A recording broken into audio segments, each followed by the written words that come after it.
Malam minggu janjian bertemu di Geprek Bensu, cabang Pekanbaru. COVID-19 segeralah berlalu karena kami rindu Bapak Ibu Guru. Hai teman-teman, bertemu lagi di channel saya Rian Boltok, masih dalam konsep yang sama yaitu pembelajaran ilmu ekonomi. Di mana dalam video kali ini saya akan berbagi pengetahuan mengenai peran pelaku ekonomi dalam kegiatan ekonomi. Nah, untuk bab ini saya akan bagi dalam 3 video. Nah, video pertama ini yaitu mengenai produksi sebagai kegiatan ekonomi. Sebelum kalian menonton video ini, terlebih dahulu subscribe video ini dan dukung video ini atau channel ini menjadi channel nomor 1 mengenai pembelajaran ilmu ekonomi.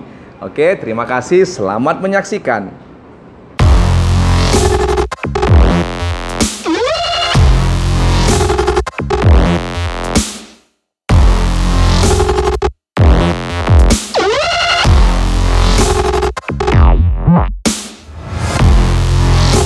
Nah, teman-teman, ini part yang pertama yaitu produksi sebagai kegiatan ekonomi. Nanti masih ada part yang kedua yaitu distribusi sebagai kegiatan ekonomi. Kemudian part yang ketiga yaitu konsumsi sebagai kegiatan ekonomi. Nah, kita akan membahas tentang produksi sebagai kegiatan ekonomi.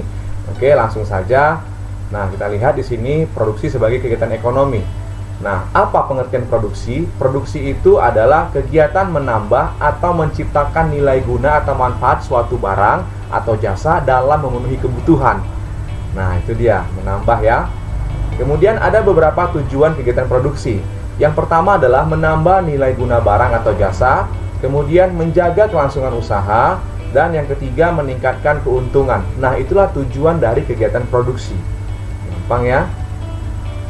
Selanjutnya, faktor-faktor yang mempengaruhi produksi, yaitu ada faktor produksi sumber daya alam, ya, itu tanah, air, sinar matahari, udara, dan barang tambang.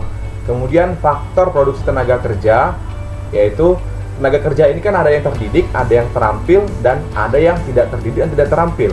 Nah, kemudian faktor produksi modal, yaitu modal yang berasal dari diri sendiri atau modal asing seperti pinjaman atau bantuan dari orang lain. Nah, itu dia. Kemudian ada faktor produksi keahlian dan kewirausahaan, kemudian pasar atau wilayah pemasaran, dan yang terakhir peluang. Nah, jadi inilah beberapa faktor yang mempengaruhi kegiatan produksi. Nah, itu dia. Gampang ya? Oke. Selanjutnya, teori perilaku produsen, yaitu yang pertama teori nilai subjektif atau kardinal. Ya, itu dikenal dengan hukum the law diminishing return, yaitu hukum pertambahan hasil yang semakin lama semakin berkurang. Nah, itu dia. Hukum pertambahan hasil yang semakin berkurang menyatakan bahwa apabila faktor produksi terus ditambah, hasil produksi akan meningkat sampai titik tertentu. Namun, kemudian pertambahan itu semakin menurun. Nah, itu dia. Nah, teman-teman, di sini saya sediakan tabel beserta grafiknya ya, untuk kita bahas masalah hukum tambahan hasil yang semakin menurun. Nah, kita anggap saja ini tabel dan grafik produksi jagung. Ya, satu tenaga kerja itu menghasilkan 4 ton jagung ya, 4 ton jagung. Ya, kemudian produk marginalnya juga masih 4 ya di sini. Kemudian ditambah lagi 2 tenaga kerja tambah 1 ya, jadi 2 tenaga kerja. Itu tetap menghasilkan bertambah 10 ton hasil panennya ya, tetapi produk marginal juga bertambah jadi 6.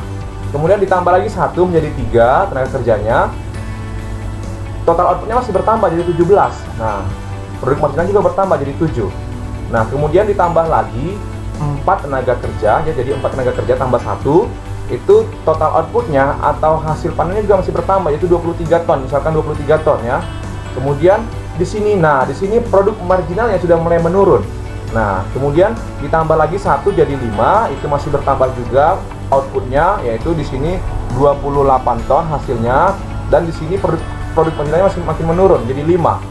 Nah, kemudian ditambah lagi 1, 6, tambah lagi jadi 7, ditambah lagi jadi 8. Nah, ketika tambah jadi 7 itu masih bertambah 32 ton, ditambah menjadi 8 itu tetap 32 ton.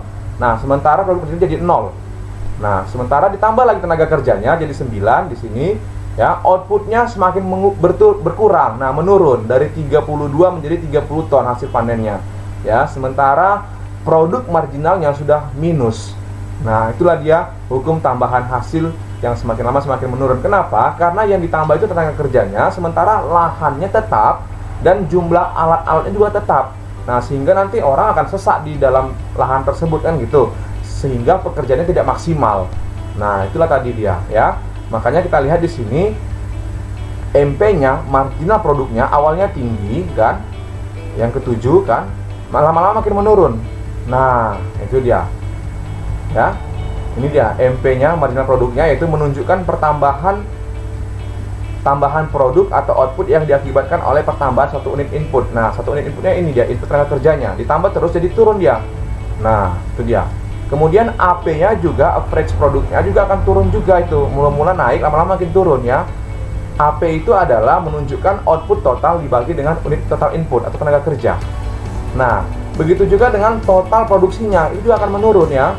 Ya, total produksi itu adalah total output yang diproduksi dalam tiap unit input. Nah, ini kan makin lama makin menurun.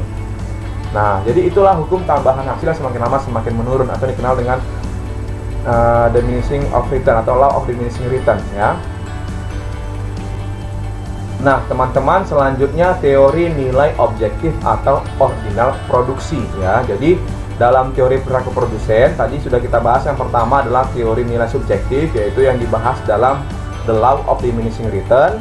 Kemudian yang kedua adalah teori nilai objektif atau ordinal produksi. Nah, ada beberapa ahli yang menyatakan bahwasanya, seperti Adam Smith, teori nilai biaya, dia menyatakan bahwasanya nilai suatu barang ditentukan oleh jumlah seluruh biaya yang dikeluarkan untuk memproduksi barang dan jasa tersebut. Kemudian menurut David Ricardo, teori nilai biaya produksi tenaga kerja adalah nilai suatu barang ditentukan oleh besarnya tenaga kerja untuk memproduksi barang dan jasa tersebut.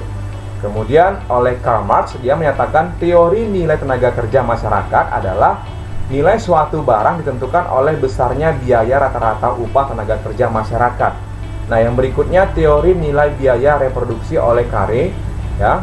Dia menyatakan bahwasanya nilai suatu barang ditentukan oleh biaya yang dikeluarkan pada saat barang diproduksi kembali ya, reproduksi. Itu dia. Kemudian yang terakhir adalah teori nilai pasar oleh Hummel dan Luke ya. Dia menyatakan bahwasanya nilai suatu barang dipengaruhi oleh harga pasar atau permintaan dan penawaran.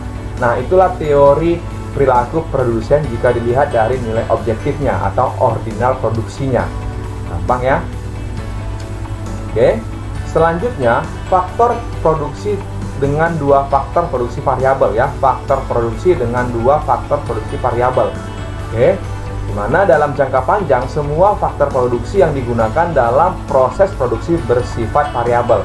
Nah, jadi ini lebih dibahas dalam isoquant namanya ya. Isoquant yaitu kombinasi input yang menghasilkan output yang sama. Nah, itulah isoquant.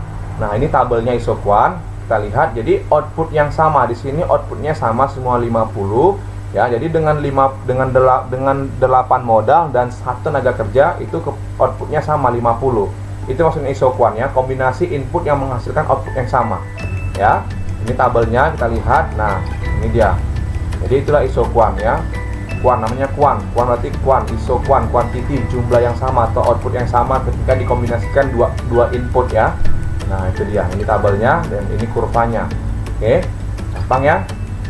Nah, catatan untuk biaya produksi dan penerimaan dibuat dalam video tersendiri ya.